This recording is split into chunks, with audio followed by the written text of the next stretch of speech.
আপনাদের জন্য একটা পকোড়া নিয়ে আসছি। পকোড়া, আলু দিয়ে পনির পকোড়া। আলু দিয়ে পনির পকোড়ার মধ্যে আলুটা আমি প্রথমে কেটে একটু লবণ মেখে রেখেছি, যেহেতু এরকম নরম হয়।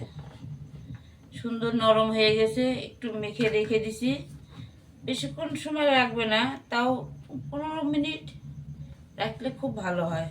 জলটা বের হয়ে গেছে, এই যে আলু থেকে জল বের হয়ে গেছে, আর আলুটাও বেশ সুন্দর নরম হয়ে গেছে। তার মধ্যে পরে দিয়ে আমি একটু দেবো ভুজিয়া, তিল আর কাঁচা লঙ্কা আমি একটু বেটে দেব, আর একটু পরে দিয়ে ছিটিয়েও দেব। পনির পিস পিস করে কেটে নিছি। এখানে আমার বেসনের জন্য আছে বেসন, চালের গুঁড়া, একটু কর্নফ্লাওয়ার, একটু ময়দা। এই চারটে উপকরণ আমার লাগবে। প্রথমে আমি মশলাটা রেডি করব। পনির মাখার পর মশলাটা রেডি করব। প্রথমে আমি 1 চামচ আন্দাজে 1 চামচ জিরার গুঁড়া, ছোট্ট চামচে 1 চামচ জিরার গুঁড়া দিলাম। কাশ্মীর লঙ্কা 2 চামচ কাশ্মীর লঙ্কা দিলাম।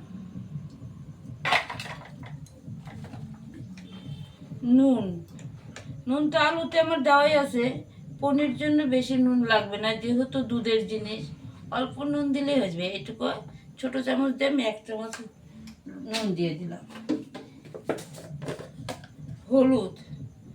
হলুদ আমি এইটুকু পরিমাণে দেবো, সব নিজের মতন দিবেন, পরিমাণটা নিজের মতো।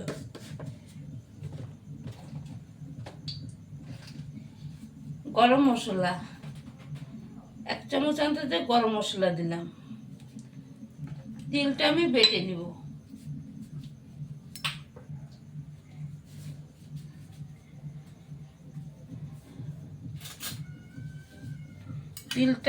তিল আর কাঁচা লঙ্কা বেটে নিছি।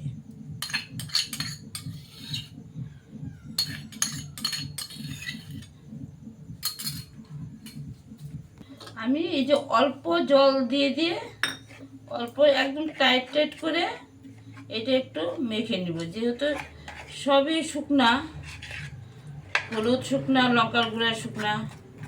আমি পনিরটা এই যে মশলাতে মেখে নিতেছি। ভালো করে সুন্দর করে মশলাতে আমি পনিরগুলো মেখে নিব। লবণটাও ঢুকে যাবে, মশলাটাও ঢুকে যাবে।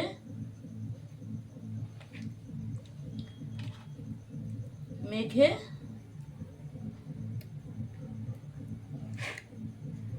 রেখে দিলাম। বেসনটা রেডি করব। বেসনটা রেডি করার জন্য আমি একটু দিলাম হলুদ, সামান্য নুন, যেহেতু বারে নুন পড়ছে 3 জায়গায়, একটু সামান্য কম করে দিতাম। এখানে আছে আমার ময়দা, বেসন, চালের গুঁড়া, কর্নফ্লাওয়ার, নুন, হলুদ, একটু আমি সাদা তেল দিয়ে দিলাম। দিয়ে এটারে আমি একটু মেখে নিব জল দিয়ে মেখে নিব। হাত দিয়েই মাখলাম। আমি নিচ্ছি টুটকাঠি দিয়ে পনিরটা মাঝখানে, মশলা শুদ্ধ পনিরটা মাঝখানে দিয়ে আমি টুটকাঠি দিয়ে এটা বন্ধ করে নেব। সেম এভাবে সুন্দর করে সাজিয়ে রাখবো। আমি এই যে এইভাবে নিয়ে নিলাম। দেখতে কত সুন্দর হয়েছে।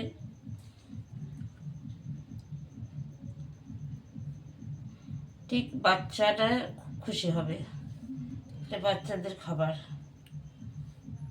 মশলা শুদ্ধই এটার মধ্যে দিতে হবে।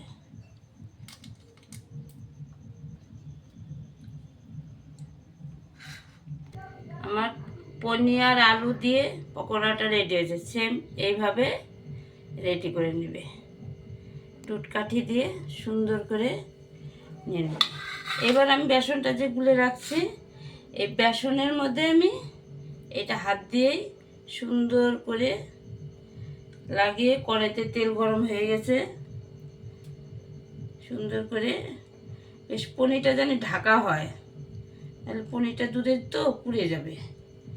সুন্দর করে আমি ছেড়ে দিলাম, গ্যাসটা কমিয়ে দেব, আলুটাও সিদ্ধ হয়ে যাবে আর সুন্দর ভাজাবে।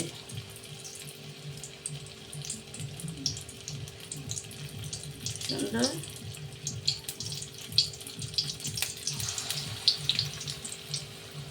এইভাবে একটা একটা করে সুন্দর করে, তাড়াহুড়ার দরকার নেই, আস্তে আস্তে করে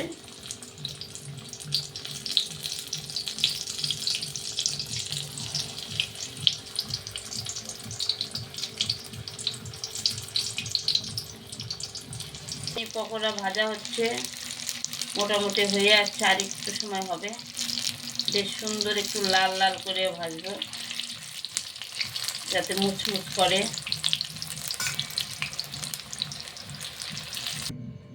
একটু গোলমরিচের গুঁড়া দিলাম,